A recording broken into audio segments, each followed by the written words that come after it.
All right, so chapter one's divided into three sections. So this is like 1.1 in your book. This is section, let's see where it starts. In your book, hey, come on in.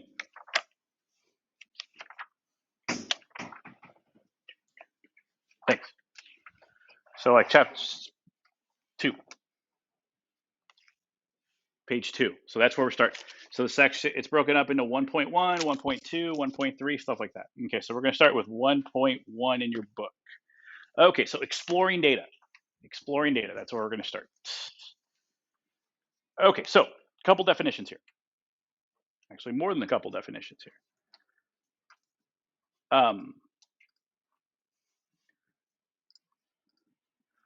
Statistics. What is statistics? Well, this was on the syllabus, so it's kind of review. But statistics is the science of data, numbers. Okay, the science of numbers, looking at numbers, seeing what there's, seeing trends, seeing patterns, what's there, what's not there.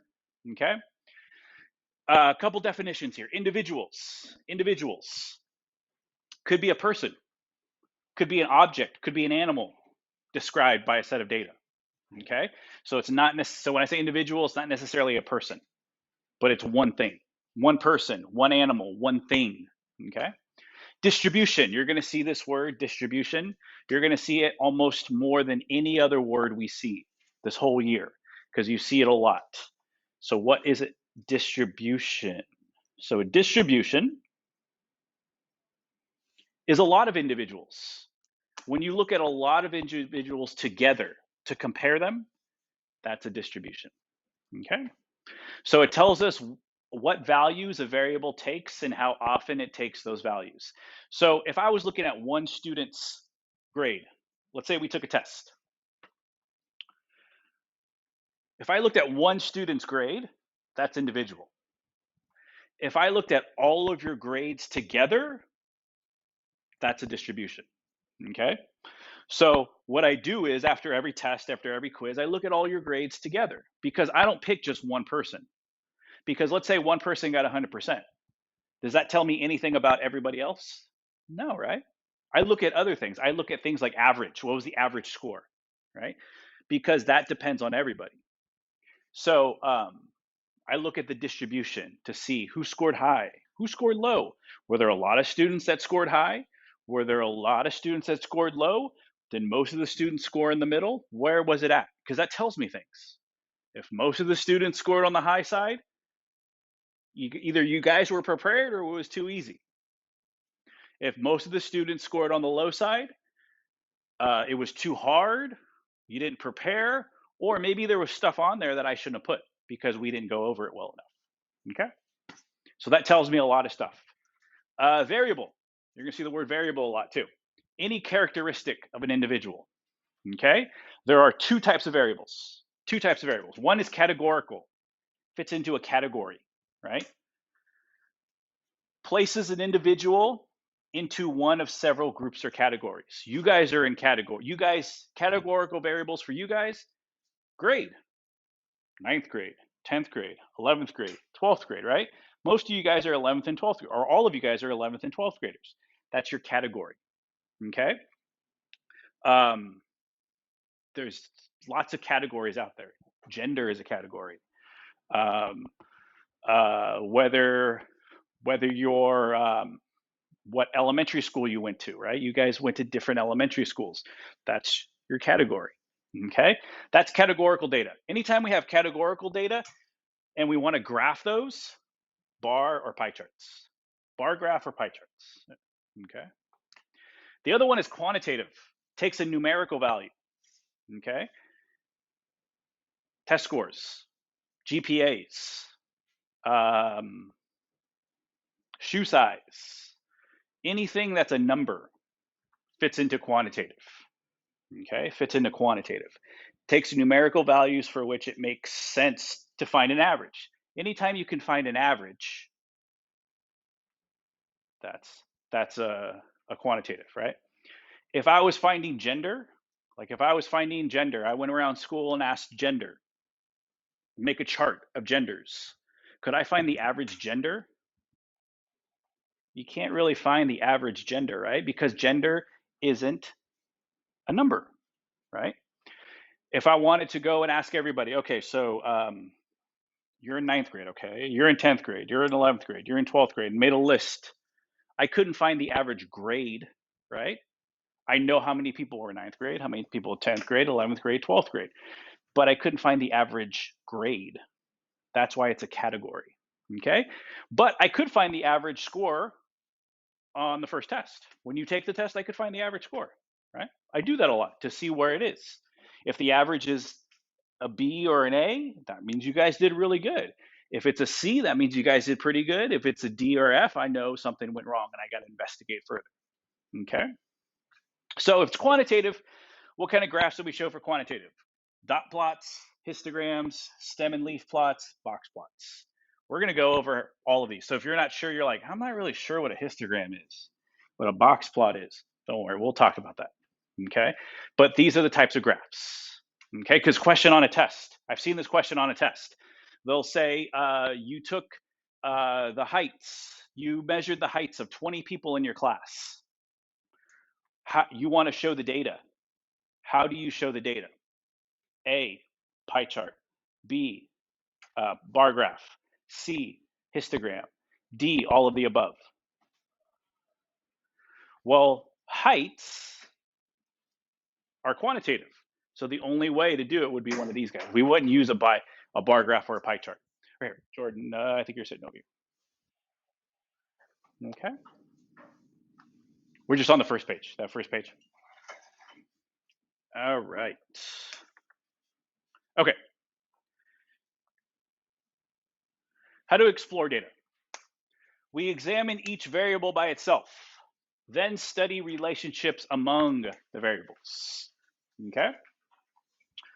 So for example, in this little graph here, we have two variables. We have model of a car, the type of model of a car. What type of car is it? And then right next to it, we have MPG, miles per gallon. How fuel efficient is it? Those are the two variables. Model is categorical because I can't find the average model. How do you add a name? You can't add a name, right? I can't add Acura plus Audi plus Bentley plus BMW. I can't do that, right? So model is categorical. MPGs though, miles per gallon, I could find the average miles per gallon, right? That's quantitative. Okay. So how do we explore? We start with a graph. We're going to start with that graph today. So you see, this is a dot plot. This is a dot plot, an example of a dot plot. One dot for every car up there. Okay. Pretty simple. Dot plots are pretty simple. They're simple to read and simple to make. We're going to make one in a second here. The next thing is numerical summaries. Things like average. There are 27 cars. I believe there are 27 cars here. So it tells me there's 27 cars. If I were to add up all of the MPGs, I would get 648. No, sorry, there aren't 27 cars. The average MPG, miles per gallon, is 27. Okay, this is computer data, not computer, calculator data. We'll talk about that later. Don't worry. But that's what it's saying. Just there's a picture that goes with the story. Okay. All right. So here we go. What I want you to do. First thing you're going to do. Look at the data. You always take a second to look at the data before you even look at the questions. Look at the data. Okay, I'll give you 15 seconds. Look at the data, look at the numbers, look at the names, look at everything. Read the title. Okay. Always important to know what you're talking about before you answer questions, because sometimes if you have questions, if you look at the table or the directions or the prompt, it'll help you. Okay. So now what I want you to do is answer the three questions. Okay, answer the three questions there. Okay, I'll give you a couple minutes. Do the best you can. We're going to talk about it. Oh, census. That's a good question. Census every 10 years, the United States, they send out a packet to every household. You might have seen the packet. You might not have seen the packet. Your parents might have filled it out and sent it. But they'll every 10 years they send out a packet. People fill it out. It's got all types of questions about people who live in the house. How many people are there? How many people in this age? How many people this age? How old is everyone? What how different questions like that. How much money do you make? All that stuff. And what the U.S. government does is they use it to tell how many people are in our country, how many people live in the state, how many people. It's written in our Constitution that we got to do that every 10 years. So every 10 years. So 2 years ago we did it. It was kind of hard because it was during the pandemic, but they got to come up with a census. Yeah, we'll talk more about a census, but a census is where you ask everybody. If I wanted a census, I would ask each one of you guys. If I want a sample, I'd only pick a few of you. Okay, yeah, good question. That's a census, where they ask everybody.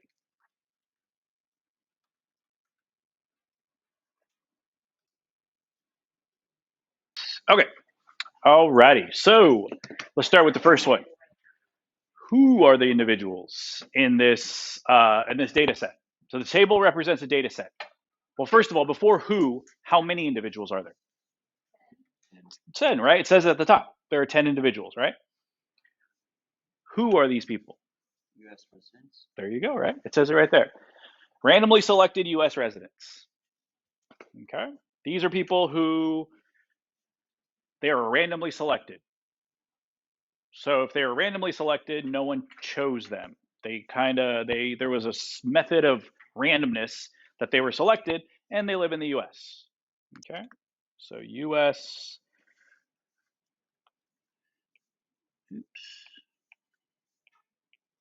U.S. residents means they live in the U.S. If they completed the census, that means they live in the U.S. Okay? We don't ask people from other countries to fill out the census. Only people that live here. Okay? Okay, so that's that.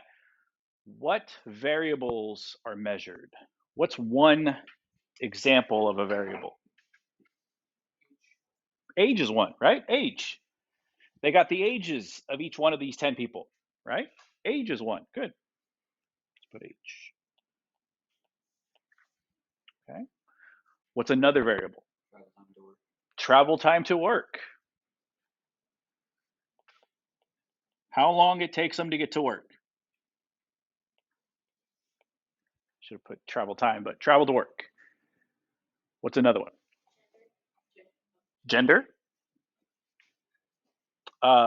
State they live in.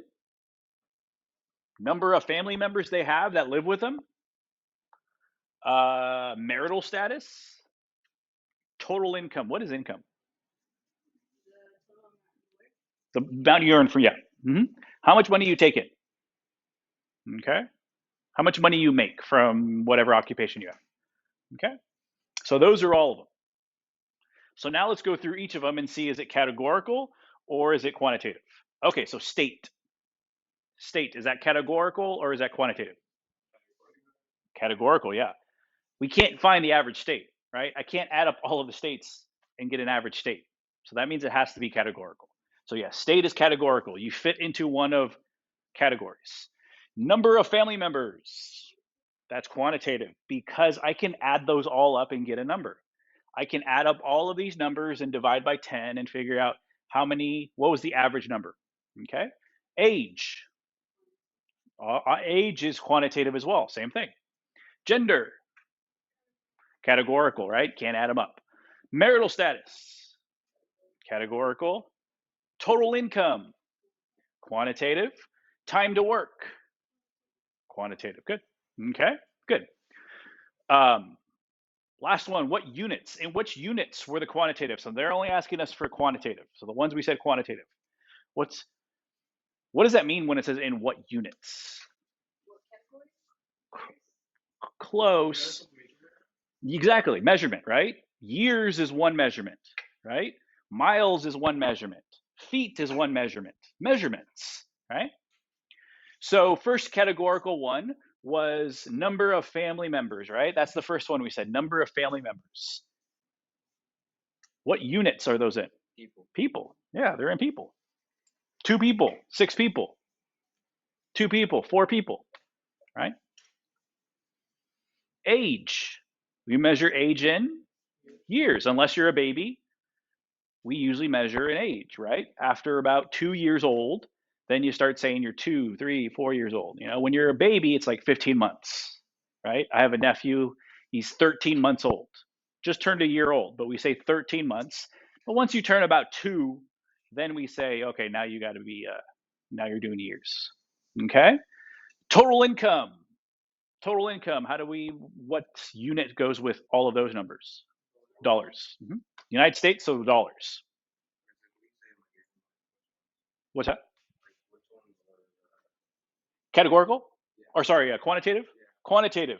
Number of family members, people, age, it was in years.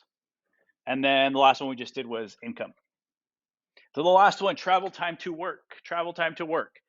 More than likely, it could be a couple different numbers, but more than likely, which one makes more sense?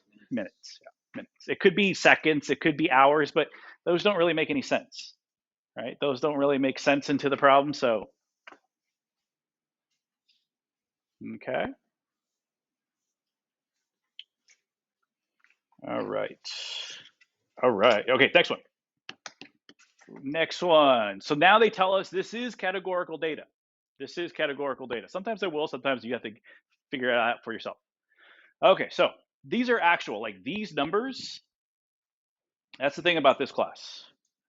Started with these numbers. This is the first table we looked at, right? These are actual data. I didn't make up these numbers. I didn't make up these, these things. These are actual numbers. Whenever this year was, if you were to go get a Acura RL, it would get 22 miles to the gallon. If you were to buy an Audi A6 Quattro, it would be 23 miles to the gallon. Those are actual real life data. Same thing here. These are actually 20 or 10 people from 2000. The next one is this. The National Survey of Adolescent Health interviewed several thousands of teens, 7th to 12th grade. So people like your age, a little younger, but from 7th grade to 12th grade. They asked them one question. They said, what do you think the chances are you'll be married in the next 10 years? So 7th grader, what is 7th grader? Like 12, 13 years old? So 10 years would be 22, 23. You guys are 17, 18, 16 years old, around there. So within 10 years. So they asked them that. They asked them, what are the chances right now that you feel that within the next 10 years, you'll be married? Okay. They split them up into females and males. 119 females said there's no chance. There's no chance I'm going to be married in 10 years. 103 males said there's no chance. There's no chance. Okay. Some chance, but probably not. 150, 171. A 50-50 chance. I really don't know. 50-50 just means I really don't know. 447 to 512. A good chance, better than 50% chance. 735 to 710. Almost certain, for sure. Over 1,000 females, 1,174 females, and 756 males. Before we do any graphing or anything, what stands out to you? Is there anything that stands out that's kind of like, that's interesting?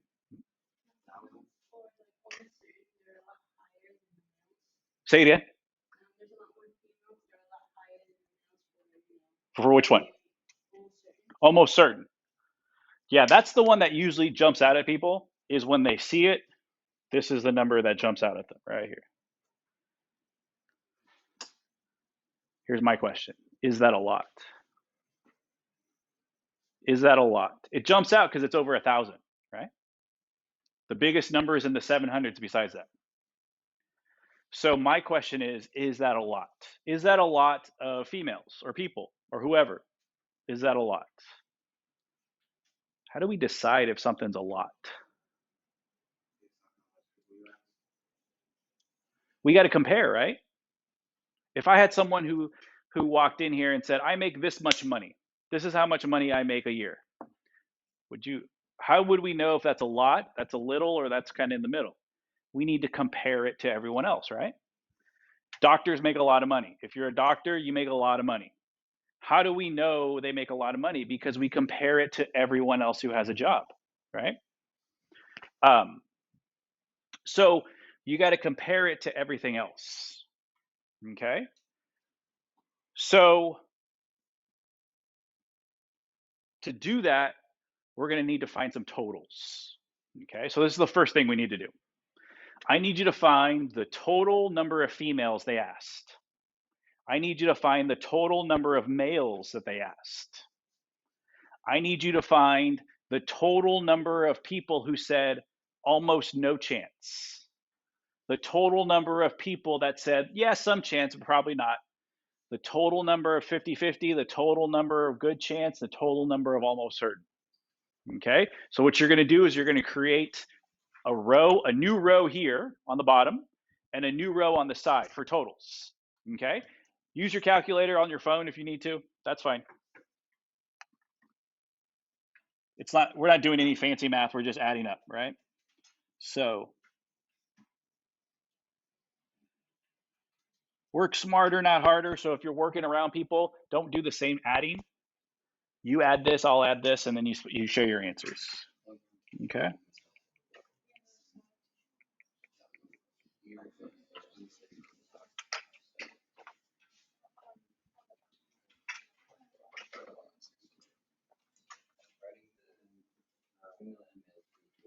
And as well as adding all the males, all the females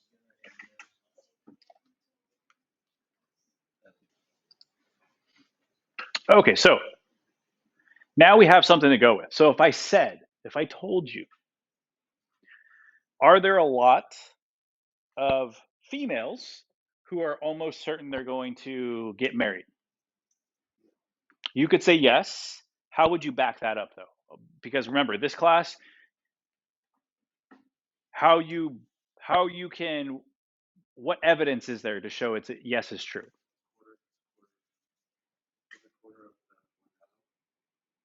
Quarter of the 4,000, right? Yeah, compare versus the total, right? Versus the total. We can turn that into a percent, right? So we can say 1174 divided by the total, 4877.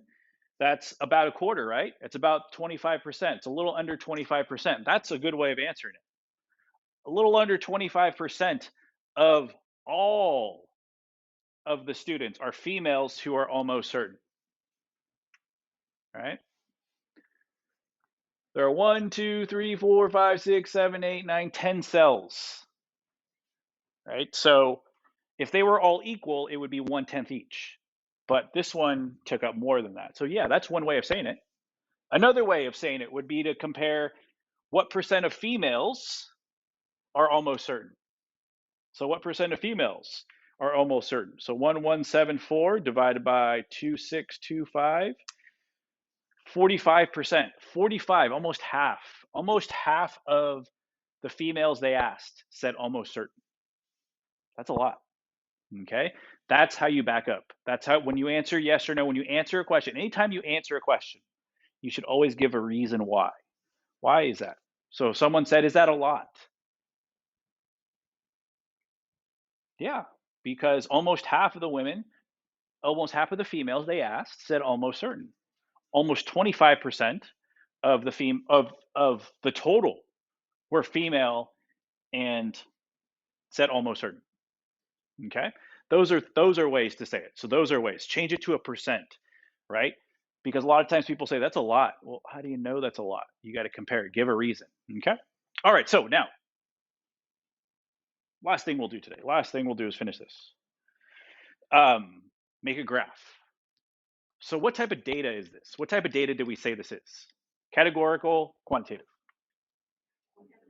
Categorical, right? It's categorical. So what types of graph can we use to show that, to show categorical data? Bar graph, pie chart. So either of those are okay. I don't care which one you use. Most of you guys are pretty comfortable with either, right? You guys have done either. You know what a pie chart is? Pie chart is a circle, and what is it divided into?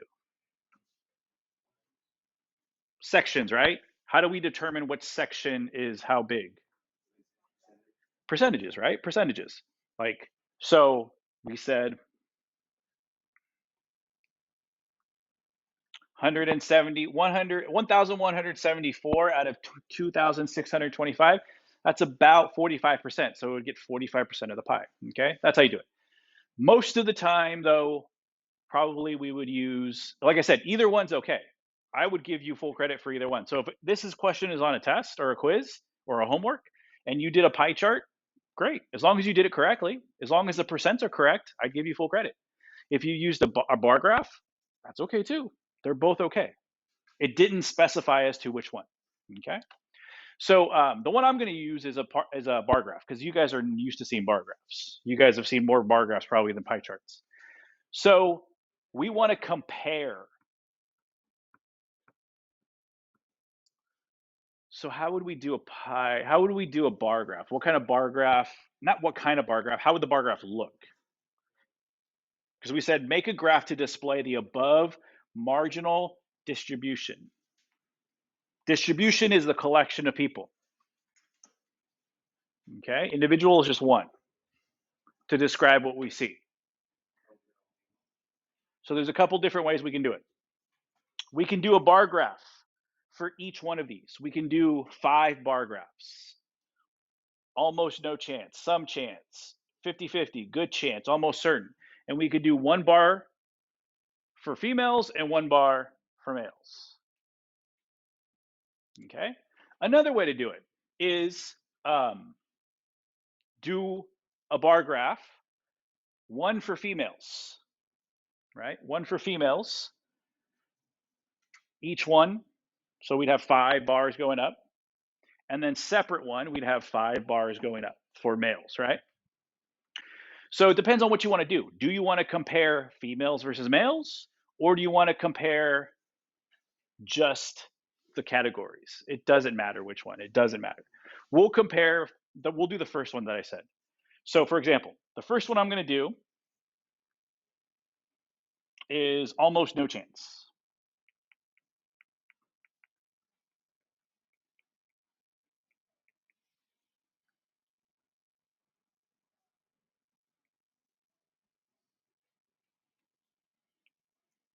Give myself some room here. Okay. So almost no chance. There were 2 categories and almost no chance, males and females. So we'll say females, males, right? Okay, so then we go to almost no chance. Females was 119, males was 103. So we'd go up 119, up 103. So we need to label the sides. You can go by 10s, 20s, 30s, 40s, 50s, 100s, whatever you want. Since it's in the hundreds, we'll probably go by 50s. 50s is probably easier.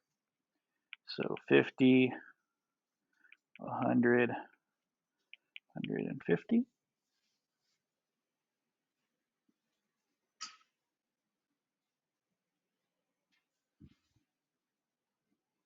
Okay. So females that said almost no chance was 119, right? Is that right? Yeah, 119. So we'd go up 119.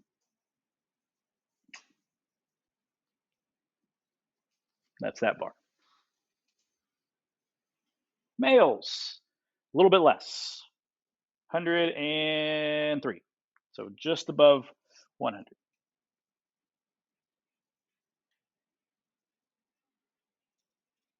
Okay. It's a visual for comparing almost no chance. Okay. So what I want you to do now, the last thing we're going to do is do the rest. So we did one for almost no chance. The next one is going to be so-so chance. Was it so-so?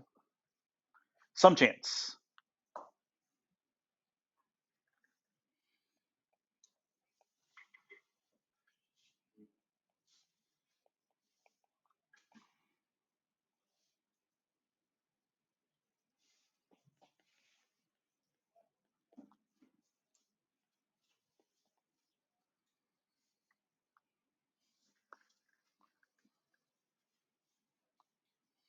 So as some of these numbers get bigger and bigger, you might need to label by something. You might not, 50s might not work. You might want to go by 100, 200s, 500s, because the next one goes 150 to 171. 50s might work, or I might want to do hundreds, 75. Let's see if I can do 50s. Okay. 50s will work.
One thing I see in real life all the time is this.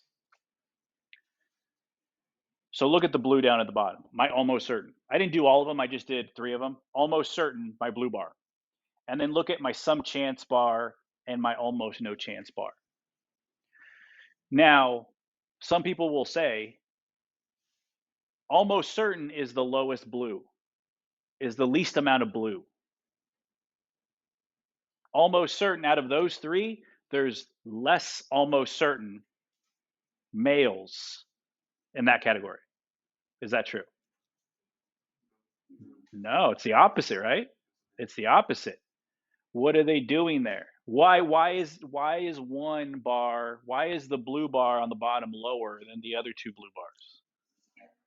The scale is higher. Yeah, the scale is different. You would not believe how many times I see that. People send me emails trying to get them to donate to stuff and say, look at the data. You got to donate. We're losing this and that and this. And then they'll show me the table and it's tricks like that, where they'll say, look at this blue bar is really, really short compared to this blue bar. We got to catch up. And you're like, well, no, actually, this blue bar is a lot higher because it's in the 700s or more than 500, and this one isn't. It sounds very, very common sense, but trust me, a lot of people get fooled by that stuff. Okay, what's a way to get around that? What's a way to get around that so that I don't have that problem? Same scale for everybody, right? Same scale for everybody. So the same scale, counting by 5, 10, or whatever you did, 50, 100, counting the same scale for each. That would be kind of tough, right? Because for 1500, I would have to go 50, 100, blah, blah. I would have to, there'd be a lot of tick marks there, right? What's probably the easiest way I could do all 3 scales the same using what? Start with a P. Percentages, right? I could figure out what percentage of females are almost certain, what percentage of males are almost certain, right? And use percentages. I could do that. That'd probably be the best way to do it. We didn't do it that way, but you could do percentages, right? Percentages of females, 1174 divided by 4877. Okay, we could do it that way.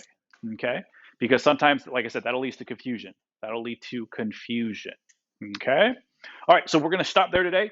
We'll pick up this. We'll pick up from this. So tomorrow, Monday, bring this back. Bring this with you on Monday. We'll continue on Monday. Name cards, pass those forward. Thank you. Name cards, pass those forward. If you're in the front, just make a pile. Blank cards, just leave it on. Just leave the cards on the desk if no one's here.